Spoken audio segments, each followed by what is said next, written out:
The next thing in the discharge process will be medication reconciliation and new prescriptions. The way that we get to that is this button here next to the MedRec and new RXs. Clicking on the Ed button there actually opens up the process where we can see the home medications and inpatient medications grouped together. You'll notice on the left-hand side it groups the medications by drug type itself. The inpatient medications will always be in blue.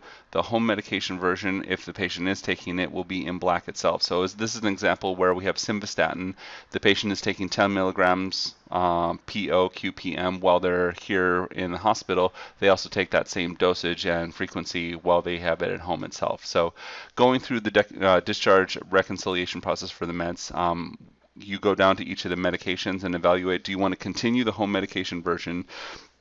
Do you want to alter the home medication, possibly stop it itself?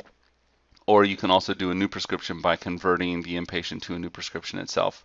So what I'm going to do is I'm going to go through each of these. We'll indicate what to do for the patient. I'm going to go ahead and say to the patient they should stop the lisinopril. We won't address the acetaminophen. The fluid, we can't do anything with that. Let's continue the Lasix. We won't do anything with the Colace or the Zofran. And then on the glucophage, let's continue that. And I want to do one brand new prescription itself. So what I will actually do is let's go to the temazepam.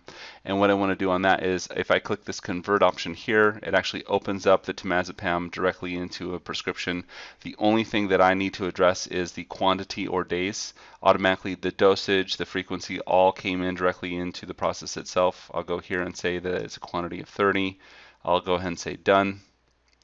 And because it's a controlled Schedule 4 medication, it's just warning me that it cannot be transmitted electronically. I'll go ahead and say yes to that. And I'll go ahead and submit my MedRec. And again, it gives me my warning message regarding the temazepam. And we can go ahead and put in our PIN number.